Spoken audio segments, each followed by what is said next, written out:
नमस्कार। प्रतिध्वनि में आपका स्वागत है। आज शनिवार है। आज का नवरात्रों की पूजा का समापन है, रामनवमी भी है। कुछ लोग कल मनाएंगे, इस कारण आज का ये वीडियो थोड़ा सा विलंबित है। और पिछली बार मैंने विषय छोड़ा था कि हम जो हमारी बेटियां हैं, इनकी सुरक्षा के लिए हम क्या कर सकते हैं। बहुत सारे फ़ोन आए, पर एक फ़ोन बड़ा जोरदार था, क्रांतिकारी था। हम में से ऐसे कितने लोग हैं जो ये अपने बेटों से पूछते हैं कहाँ गया था? हम में से कितने लोग हैं? बेटियों से तो पूछते हैं, पर बेटों से पूछते हैं क्या कहाँ गया था, किससे बात कर रहा है, तेरी संगत कैसी है? मुझे लगता है कि बदले हुए समय की मांग है कि बेटों की परवरिश पर भी ध्यान देना चाहिए। और ये पिछली बात का यहीं पर समाप्त होता है। पर मैं आज जो बात कहना चाह रहा हूँ वो बात मुंबई से आई है। सत्ता के प्रतिष्ठानों में जब अहंकार घुस जाता है तो कैसा होता है। मुंबई का एक पुलिस कमिश्नर सिंगल आदेश से 1000 लोगों पर एफआईआर कर देता है। इतनी हिम्मत। पब्लिक सर्वेंट केवल इसलिए कि एक चैनल है वो आपकी बात से सहमत नहीं है।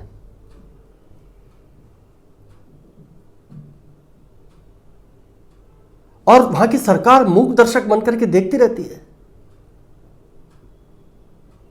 वहां के मुख्यमंत्री, उनको वो शपथ याद नहीं है क्या? ये तो बहुत बड़ा कारण है। उनको उस सरकार को तुरंत ही बर्खास्त कर दिया जाना चाहिए।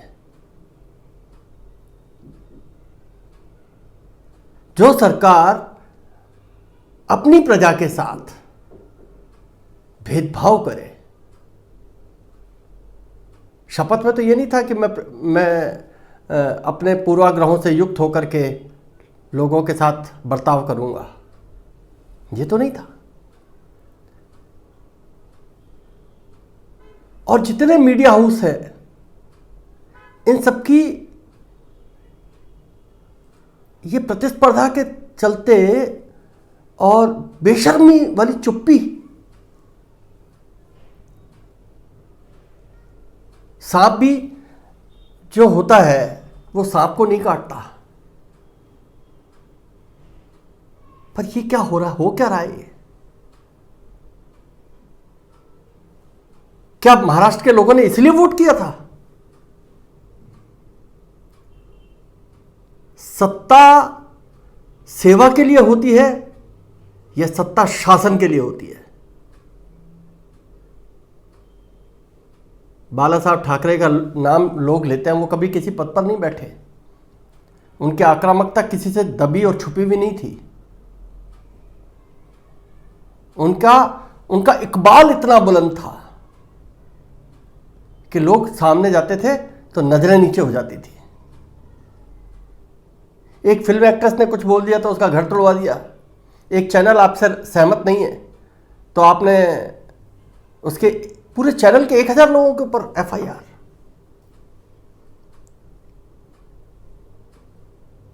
किसी को उसके पिता ये कह दें, किसी को उसकी पत्नी ये कह दें कि तू सुबह से लेकर शाम तक कहाँ कहाँ गया, तूने क्या क्या खर्चा किया, लिख करके दे, उसके बिल लगा, तो वो पूरा दिन निकल जाएगा, नहीं ला सकता।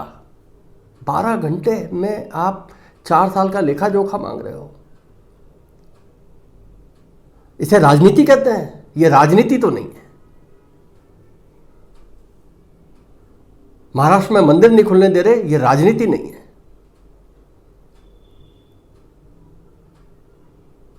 लोगों के साथ धोखा हो रहा है। और मैं सोचता हूं कि महाराष्ट्र के मतदाताओं को, महाराष्ट्र के लोगों को हम कितने स्वार्थी हो गए कि कोई सत्ता निरंकुश हो रही है और हम सड़क पर नहीं आ रहे। लोग प्रधानमंत्री नरेंद्र मोदी पर, लोग गृह मंत्री अमित शाह के ऊपर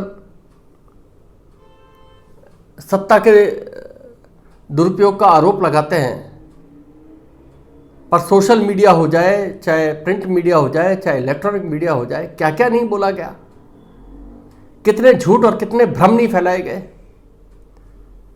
पर किसी के साथ ऐसा बर्ताव नहीं हुआ जैसा बर्ताव महाराष्ट्र में हो रहा है। कभी कभी हम सोचते हैं कि ये चीख रहा है, चिल्ला रहा है, इसकी तो आदत ही है। अरे एक बार देखो तो सही, उसके पैर में छाला भी तो हो सकता है। और वो अर्णव गोस्वामी, जिस व्यक्ति ने ये रिपब्लिक चैनल लॉन्च किया कुछ लोगों के साथ मिलकर के, भारत के लोगों की आवाज़ बना, वो दूसरा पहलू दिखाना चाहता है, दिखाता है। हर चैनल अपना अपना पहलू दिखाता है। एनडीटीवी जो है वो कभी भी ऐसी बात नहीं करेगा जिससे इस देश की एकता सूत्र बनता हो, मजबूत होता हो। वो हमेशा बात ही उल्टी करेगा। इंडिया टुडे ने अपने कर्मचारियों को कह दिया कि आप ट्वीट पर अपनी राय जाहिर नहीं करोगे। जो लोग लोकतंत्र का दम भरते हैं, जो लोग लोगों की आवाज़ बनने का दम भरते हैं, उन सबकी आवाज़ें दबा दी हैं। तो क्या हमें विचार नहीं करना चाहिए? ऐसी घटना यदि किसी के साथ, सुदर्शन न्यूज़ के साथ हो गई थी, तो जिन लोगों को संघी कहा जाता है वो लोग सरकार के, अपनी ही सरकार के विरोध में खड़े हो गए थे। समझो, ये लोकतंत्र, लोगों को समझना, ये एक सच्चा हिंदू ही कर सकता है। जो लोग इस तरीके का आचरण कर रहे हैं जैसा महाराष्ट्र में हुआ है, वो लोकतांत्रिक नहीं हो सकते, वो राजनीति के काबिल भी नहीं है। उनको जनता को नीचे से पहचानना पड़ेगा कि इन लोगों को खारिज करने का समय आ गया है। इंदिरा गांधी के साथ खूब मतभेद थे, अटल जी के और अडवाणी जी के, भारतीय जनता पार्टी के, भारतीय जनसंघ के। पर किसी ने कुछ बोला तो अटल जी ने कहा कि वो मेरी भी प्रधानमंत्री हैं, मेरी प्रधानमंत्री हैं, आप ऐसे कैसे बोल सकते हैं? ये गरिमा। आज यहाँ बोलते तेरे प्रधानमंत्री, तेरा प्रधानमंत्री क्या होता है? एक जो है 10 जनपद में बैठा हुआ बच्चा, बच्चा ही कहूँगा, उसको, बच्चे को होश नहीं होता है कि वो किससे कैसे बोलता है। वो भारत के प्रधानमंत्री की डिग्निटी को उछाल रहा है। बाबा के साथ पोते उसके दाढ़ियों के साथ खेलते, उसके कान मरोड़ते, सब चीज़ें ठीक है, पर बेटा करेगा? या कोई समझदार आदमी अपने आदमी के साथ, अपने से बड़े के साथ अपमानजनक व्यवहार करेगा और कोई उसको कुछ कहने वाला नहीं है? इतना बड़ा राजनीतिक दल है जिसने भारत में, कि उसकी राजनीतिक यात्रा 130-35 साल की है। क्या यात्रा है?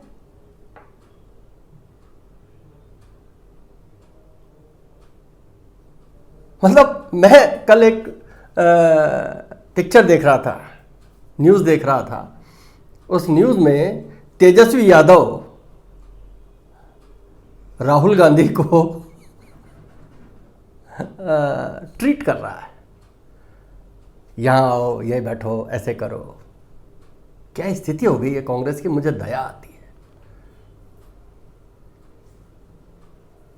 आमतौर पर मैं राजनीतिक बातों पर के बोलने से बचता हूँ, पर यह चीज़ ऐसी है जिसको मैं सहन नहीं कर सकता। यह समाज से जुड़ी हुई चीज़ है और समाज को जागना ही पड़ेगा। यदि कहीं और हो रहा है, वो मेरे साथ नहीं होगा ऐसा नहीं है, वो आपके साथ भी होगा, क्योंकि ये प्रवृत्ति है और इस प्रवृत्ति पर अंकुश लगाना जरूरी है। हमें बहिष्कार करना सीखना पड़ेगा, हमें ना कहना सीखना पड़ेगा। कितने लोग हैं जो ये सोचते हैं कि आज़ादी से पहले भारत क्या था? मैंने एक बार पहले भी कहा था, सब अपनी अपनी रियासतों को ही भारत मानते थे, पर आज भारत दोनों बाहें फैलाए बहुत बड़ा भारत है। उस भारत में बहुत लोगों के मत हो सकते हैं, विचार हो सकते हैं, विभिन्नताएं हो सकती हैं, भाषाएं हो सकती हैं, पर पागलपन नहीं चाहिए। और जो कुछ हो रहा है वो सब पागलपन की श्रेणी में आता है। हम अपने जीवन को तब सार्थक मानते हैं जब हम आत्मदीपो भवा, हम खुद को जानें। जब हम खुद को जानेंगे, हम दूसरे में भी खुद जैसा व्यवहार करेंगे, समझेंगे, तब हम मानव कहलाने योग्य होंगे। आज सामाजिक विघटन की जो जड़ें रोपी जा रही हैं, ये आने वाले समय में भारत के लिए बड़ा खतरा होंगी। तो हमें राजनीति की शुद्धता के लिए सबसे पहले विद्रूप मानसिकता के लोगों को अलग थलग करना पड़ेगा। बस आज मैं इतनी ही बात कहना चाहता हूँ। आप सबको दुर्गा नवमी की बहुत बहुत शुभकामनाएं। नमस्कार। भारत माता की जय। जय श्री राम।